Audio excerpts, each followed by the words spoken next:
big question was, what can we offer our fans or supporters for the future? Well, I think that we have to leverage on our heritage of experience and knowledge after 13 years of MotoGP. This was the best answer ever when conceiving sporty bikes in the next decade or so. So one of the key inspiration was the work done by Gigi Dall'Igna and his engineers to make what is probably one of the best engines in the MotoGP, maybe the best engine. This engine has given us extraordinary performances, I mean, from the point of view of speed in racing tracks around the world. So our inspiration was so deep and direct. This is what our engineers have done. Some components have been taken directly from the MotoGP, you know, so the layout, the bore, the combustion chamber, the twin pulse firing order, the rearward rotating crankshaft, and even the Desmo engine. Well, all of this makes this engine a unique one because not only does it transfer so much technology from a championship where technology is so high to a lower level, something that's affordable. The price is, let's say, aligned to the basic prices of our sport bikes. I mean, we had a V4 version, but that was very exotic, while this bike will be sold in almost full compliance with the average price of mass production bikes. At the same time, we have added another feature to what I have just said. I mean, the rotation system and even the the twin pulse firing order. Well, this is sort of a mix between a two-cylinder and a four-cylinder engine. This engine has been tested for so long in our testing department because we absolutely want you to feel secure. So we want to sell reliability. Maintenance interval is 24,000 kilometers for the valve adjustment. A major effort was then deployed to merge top performances on the one side to the, let's say, duration of maintenance intervals. I mean, we can say that the general reliability of the engine depends exactly on these features. We have presented the engine already. We want to see the chassis and the bike, right? Now, as for the chassis, this is a development, an incredible development, I have to say, of the Panigale chassis. It's small, it's compact size, it is a little bit longer on the bottom, so that we can guarantee a sort of a segregation between, the flexion and the torsion. So these two kind of, strengths are fundamental in order to comply with traction and performance right in the middle of our corners. This is a sporty bike and performances are the key strength. Plenty of inspirational points from MotoGP, for example, the rear suspension. Now, the chassis is shorter, of course. It had to be shorter because in this case you save on weight. Now, paradoxically, it is not very important in the MotoGP because, I mean, weight has a specific limit. On the road products, of course, you have to have, light products. This is of an utmost importance, and this is why we really wanted to work so much on reducing weight. Now back to the frame. There are many analogies with the MotoGP. We have the same horizontal and vertical cylinder positioning angle of the MotoGP in 2015. So maybe you remember the GP 2015. We had there the first, rear rotation. Now, there are plenty of novelties. We also signed some agreements with our most important partners so that we can really have some exclusivity agreements. So we have important components we fit on our product, and this is exclusive products. We have at least two new products. A new product from Brembo, the name is Stilema. This is a part of the brakes. You will find it on the Panigale V4, and a rear tire developed by Pirelli 260. For the first time ever, it introduces exactly the same size that you can find in the superbikes.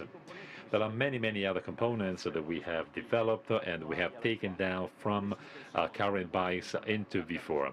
Suspensions have been changed. Please look for some information on the website. And even the rims have been redesigned in order to reduce weight.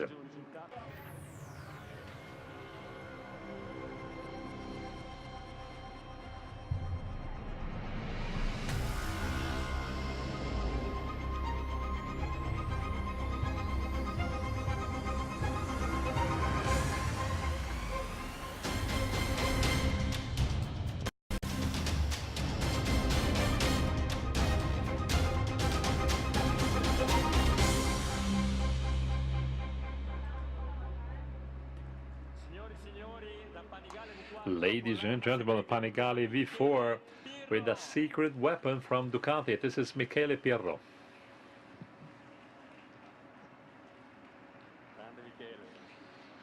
Hi Michele, thank you for being here. Now, Michele is the secret weapon of Ducati because, I mean, he's a golden boy. But, I mean, he manages to move from extraordinary performances in the MotoGP to the testing work that he does in the MotoGP. He has helped so much our product development guys to prepare and create this bike that has so many things in common with Desmo Sedi GGP. You're right. It was an incredible honor and a pleasure for me to participate into the development of this bike. And I have to say that this is an incredible step forward. I mean, from 2 cylinders to 4 cylinders. I think this is a quantum leap forward. I have won many, races with the previous bike, but this one is really enjoyable. It reminds me of the MotoGP bikes. I have the same feeling. So I really think it's a bike that gives you once again great enjoyment because it has incredible performances. Now, Michele, you work as a tester. You come to Misano, and then 5th position in the MotoGP. You've won every single race but one. So you really deserve an extraordinary applause. So thank you so much for what you do for Ducati. Thank you.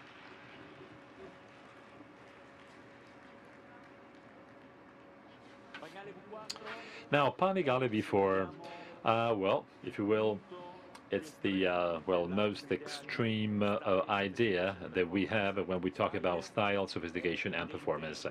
Now, style, this is self-explanatory. I mean, look at the design of the headlamp, and then the rear lights, the dashboard, and even the surfaces. Now, sophistication, please look at the details. Just take your time and look at the details. All of them are sophisticated. In terms of performances, I mean, V4, 214 HP, configuration Euro 4, though this is once again, pushing the bar very high. 214 HP, this is extreme power level. In a way, when Michele said it reminds me of MotoGP, because of course the power of the engine is a very important, extraordinarily important element when it comes to performances. But we've also worked so much in order to have the PR, so the performance redefined concept. In the bike, you can find plenty of riding assistance systems that, in my opinion, are unique into the super sport bike scenario. I have 4 key bullets I'd like to share with you. 4 functions that, if you will, are really changing the system. So, cornering ABS, when we have introduced the Scrambler 1100. Now, this bike for the first time introduces a cornering ABS. This means that there's no lack of grip, even when you have a top angle. This is only front by Bosch, so only on the front wheel. This means that you can slide, the rear wheel. Dynamic slide control by Bosch. This is the system that controls the slide of the rear wheel. So even if you are not experienced, you can really use the brake on the rear wheel, but of course the yaw is controlled automatically by the system. We have a slide control during acceleration, together with the control of the sliding of the wheel. So you also have the control of the yaw. And again, we have a new system. This means that the gearbox Now the gearbox is automatically, so shift up, shift down. You have a DQS up and down, and in a way it can change its behavior when shifting up, depending on having to face a corner or not. So once again, downshifting is so sweet and automatic. Once again, to cut the long story short, the 214 HP with such a lightweight bike, well, this is really a unique opportunity. Now, I think that we want to do something very easy for riders. So we only want to offer them fun and enjoyment or enjoyability. So something which is also safe and secure. Something so important was done on reducing weight. 174 kilos. This is the dry weight of this Panigale V4. It's only 5 kilos more than Panigale V2. So this means an incredible effort was deployed. Now, if you combine the 174 dry weight kilos together with the power, 214 HP, well, the ratio between weight and power is the highest you have in this type of bikes.